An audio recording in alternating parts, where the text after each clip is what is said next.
Okay, this is Kathleen again. As I was saying, I think I was talking about odometer discrepancy. Yeah, make sure the mileage on the title, on the front of the title, is higher than what is being declared on the back of it. If the seller is telling you is less than what's on the front of the title, that means that odometer has been tampered with, or maybe the cluster, the odometer, the cluster is not working.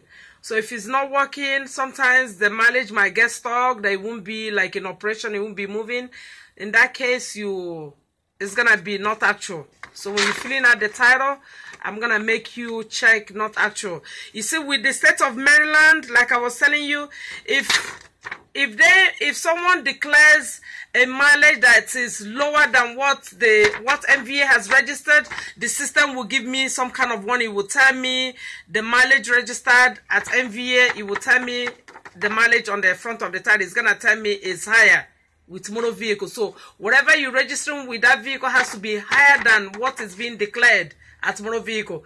If they tell you it's not the actual mileage, then you have to check not actual mileage. That's the only way the system will allow it. Understand? So make sure they're not lying to you, because some of them will not tell you it's not the actual mileage.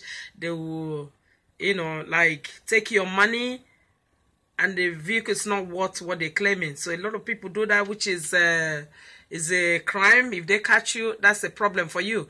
So always know that.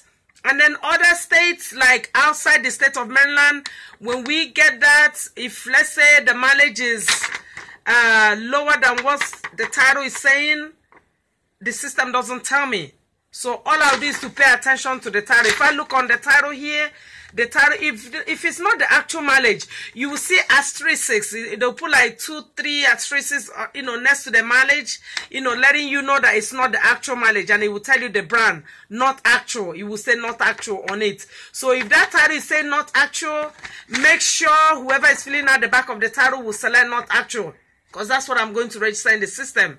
A lot of people don't catch it, so pay attention. When people come here and they start talking too much, I let them, please sit down, let me do my job. Some of them will be talking to make you forget what you're supposed to do. So make them sit down, and then you pay attention to what you're doing. So if you look on the title, make sure if there's no asterisks on it. Some states will put asterisks, and then some states will say not actual. But the asterisks, they put like 2 on each side, on the mileage, telling you not actual. It's like, pay attention. This is not the actual mileage. So when he's saying that, make sure whoever is filling out the back of the title will select not actual after they must have entered the mileage. So that's about the mileage. And then when it's time for me to register the vehicle, once I put the VIN number and the VIN number matches, what the title is telling me, I proceed. What's the class? I make sure I select the right class. Sometimes the gross vehicle weight might be minus 3,700. No, might be plus 3,700 on the title. And then when you enter the VIN number, the system will default to minus 3,700, which is lower, which is not good. So look on the title and look at what and put exactly and switch it to plus 3,700. Sometimes the system will default to minus and it's plus 3,700. So pay attention to it. Make sure it matches with what the title is telling you. So that's about the class. What else I need to let you know? And then for announcements, it's gonna be written here. This is salvage. I shouldn't, I won't be able to process this, but this is like a situation whereby I'm able to process it. So I'll make sure I enter the correct class. And also there's some of them whereby we don't have the actual. Okay, let me give you an example. If let's say I was registering like a tow truck, sometimes if I look under tow truck, I select the class and I don't see the actual weight of that vehicle, we have an option whereby I'll select what is closer to the, say like, let me give you an example. Say the gross vehicle weight of the tow truck is like 25,000 and my system has got 7, and has got the next one is 10,000. After 10,000, the next option we have is 80,000.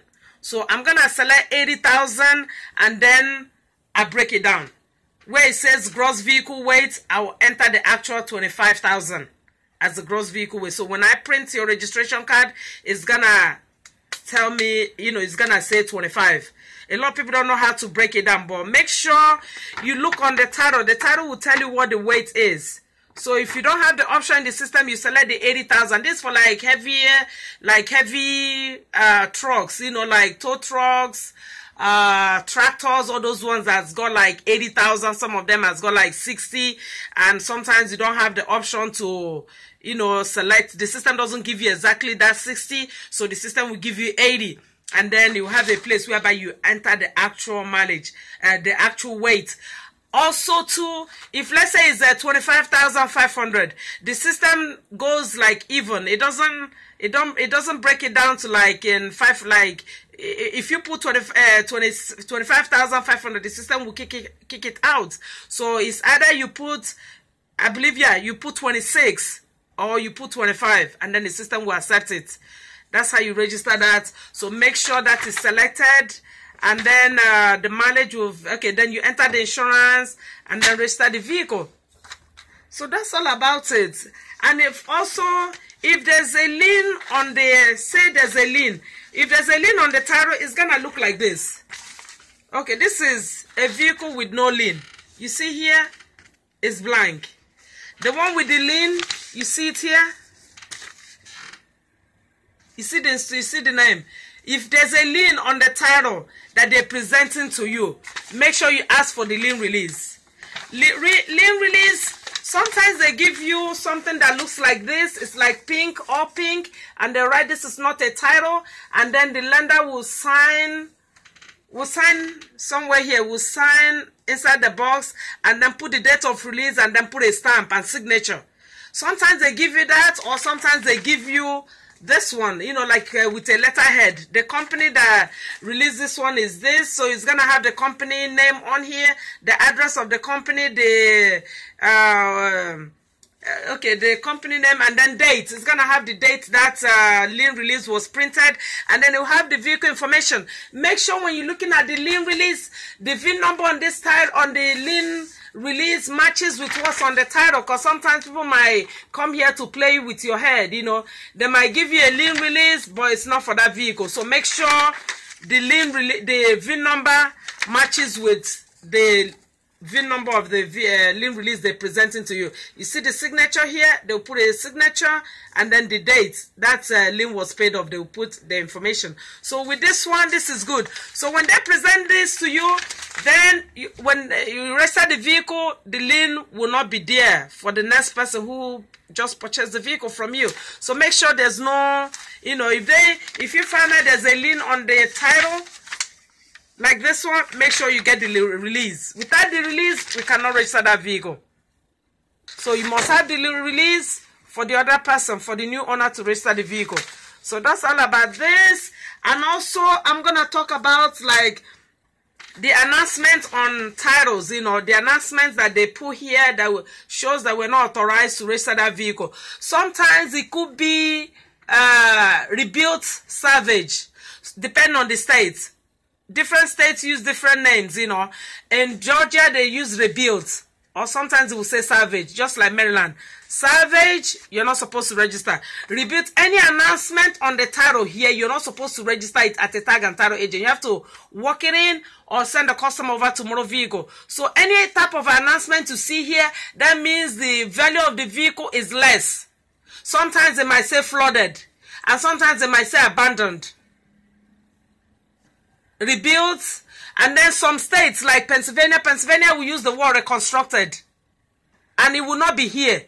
Different state, different you know, rules, you know. So when you get a title, you have to study it, you have to pay attention to know the information, you have to read everything on that title to see what they're telling you. With Pennsylvania will have the, you know, we'll have it written here, reconstructed. Reconstructed is the same as salvage. Some states don't use the word salvage. Some people will just say reconstructed, or depending on what was done on the vehicle. Reconstructed, yeah, some states will use it, and then they will also use salvage, depending on the extent of the damage on that vehicle. So whatever they tell you here, any announcement whatsoever on the title here, we're not supposed to register. Abandoned, no.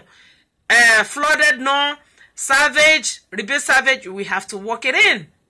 Any announcement means it's salvage. the title is less, or the vehicle is less than what the actual book value is. So you must report this. If you register it as a vehicle with no title, you're gonna get into trouble. So pay attention. If you see this, you tell the customer you cannot register this through your system, you gotta work it in. So if they want you to work it in, you work it in. If not, then let them go to motor vehicle themselves, you know, if they have the time. So that's all about the announcement. I think that's all about it. You know, if you have any questions, just let me know. You know, whenever something comes in my head, I like to make a video. That way you guys will have an idea of what to look for when you're buying a vehicle. So pay attention to this. This is for those people who are registering cars. Whenever they present a title, you have to study the title, make sure everything is good. You know, that you are able to process it. If there's any type of announcement, you have to know that you're not authorized to process it. The system does not allow. So those are the things you do, especially when sometimes I have a lot of customers. I just go through everyone's paperwork to make sure if I see salvage, I send them away, or I tell them you wait if you want me to process it. That's how I weed people away, you know, so you don't waste your time here. So that's all about that. If you have any questions, please let me know. Thank you. Have a nice day, and thank you for watching. I hope this video is giving you a lot of information you need. Thank you. Bye.